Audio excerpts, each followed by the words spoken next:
Hey, it's Hannah from Half Acre Heart, and today you guys are going to help me make some of my homemade bread that we use for sandwiches, for just eating plain or with dinner or whatever. It's a simple, no-knead artisan bread. It's great for sandwiches, as I said, because it's got a nice closed crumb, it's got a crispy crust, and a soft inside. So for this recipe, all you need is 4 ingredients. You need bread flour. You need, this is instant yeast that we're using for this recipe. You need some salt, and then you're gonna need some warm water. If you want, you can add cheese or jalapenos or garlic or herbs or whatever you want. This bread takes inclusions really well. I'm just making a plain loaf today, but I will tell you at what step you can add those things. So let's get started. So like with most baking recipes, we're gonna start with our dry ingredients. So first we're gonna take 4.5 cups of the bread flour.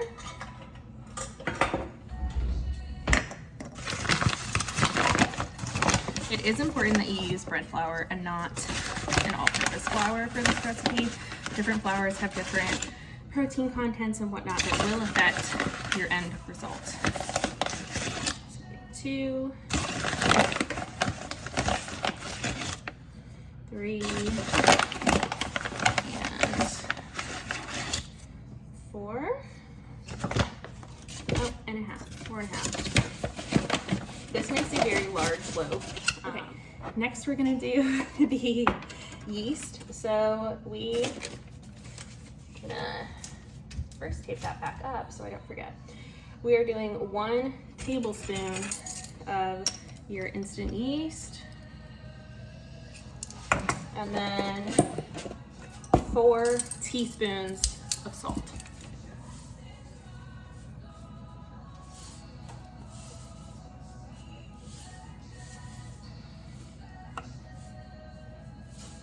Okay, now for mixing it together, I just use a large fork even after the wet ingredients are in. So you just take your fork or whatever you're using and incorporate that really nicely so everything's nice and distributed well.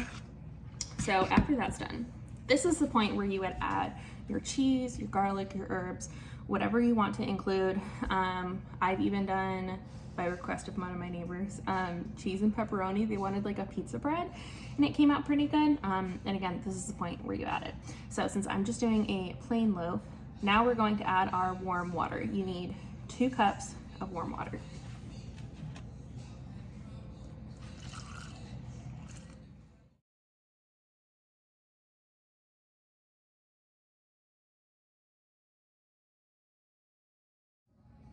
All right, so that's all mixed in. In the time lapse, you did see me use my hands a little bit. I was not kneading the bread. I was simply finishing mixing in all of the flour because towards the end, it can get kind of hard to get every last bit of flour. So this is what it should look like after you have it all mixed in, and now you're going to cover it. So I use a shower cap. You can use saran wrap or whatever else you have on hand. If your bowl comes with a cover, you can do that. But I just cover it with a shower cap and leave it on the counter for 2 hours. So that was the most hands-on time that we are gonna have with the bread. Again, there's no kneading. So in 2 hours, we will come back and we will shape our loaf, and then it will rise for a second time before we bake it. All right, so it has been actually a little bit over 2 hours. Went over to the neighbor's house with kids and forgot about the dough. But we're gonna go ahead and do that. What you need to do at this point is have a clean surface. I'm gonna use my counter and lightly flour it. And then we're gonna dump the dough onto it, and I will show you how I shape it. No kneading required.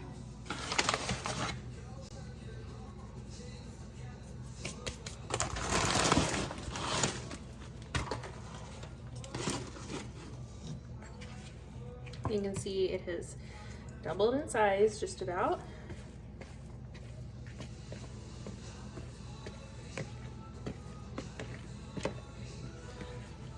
Aside. And then what I like to do first is kind of stretch it out into kind of a rectangle or square, whichever you would like. And then I just take all 4 corners and fold them in. Thank you, little one. Sometimes I go ahead and fold those corners in as well. And then flip it over. And now you are going to, you don't have to do this whole lot. You just want to do it until it's nice and round and in the shape you want. And so that the bottom is nice and tucked and sealed. So you place it, I put my hands at the back and then I pull forward.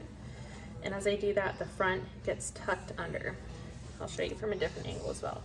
Then you turn, you do the same thing, pull, turn, pull. I'm gonna show you from a different angle. All right, so you have your dough. You're going to put your hands at the back and pull forward, and you see how all of this gets tucked under. And then turn, do it again, turn. You just keep going. It's kind of hard to do it with a camera in front of me, but see. And you just want to do it until it's nice and round and that bottom is nice and tucked. Okay, so that should be just about good. Now we're going to go ahead and transfer it over to a parchment paper lined baking sheet, and it is going to rise here for 40 minutes before we actually bake it. I should have floured that, but it's fine. I'm gonna flour the top at this point.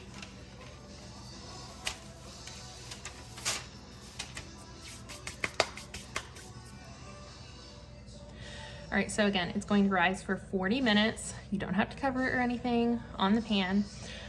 Towards the end, so the last like maybe 10 minutes, you are going to preheat your oven to 450. And then we will score it. And there is one last step that I will show you before we actually put it in the oven. So it has been another 40 minutes for the bread to rise.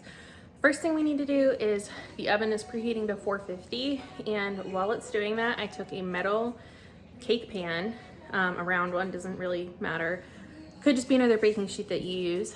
And you're gonna fill it about halfway with water. And you're gonna place it on the bottom oven shelf. This is going to create a really humid environment for your bread. So make sure you do that first. It's not advised to use glass. You can try it, but don't advise it. It can be dangerous. So before we actually put the bread in though, we need to score it. You can get creative with it, or you can just do a very simple scoring. You just need to give the bread a way to release the air. Okay, so I'm going to be using a tool called a lame. This one is like UFO style. I will put a link to this one in the description. If you don't have a lame, don't worry. You can just use a sharp knife. These are not expensive knives. This is what I used to use when I first started making bread. There's nothing wrong with it. Just make sure it's nice and sharp, so sharpen it beforehand if you can. If you can't, you're just probably not going to be able to do the more precise designs, but you can just do an X or whatever you want. But I am going to do a pretty design. Hopefully, we'll see how it turns out.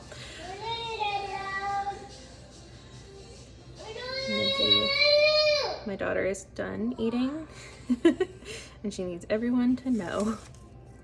So we are going to do a little wheat design. I haven't done it on this small scale before, so, and sometimes it's actually kind of hard to see what you've already done.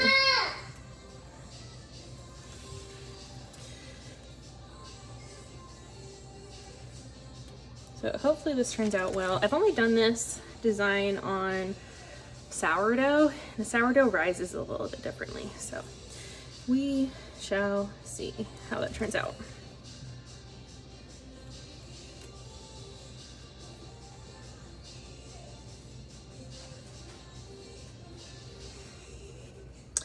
And then we will do a little circle all around. I really like this tool a lot of fun. Okay, so our loaf is all scored. Now we're gonna pop it in the oven and it's gonna bake at 450 for 30 minutes and then it'll be all done. All right, here it is. Finished artisan loaf. I will cut it open for you guys so you can see what the inside looks like after it has a little bit more of a chance to cool. But it is gorgeous, nice hard crust like you can hear. It's gonna be delicious.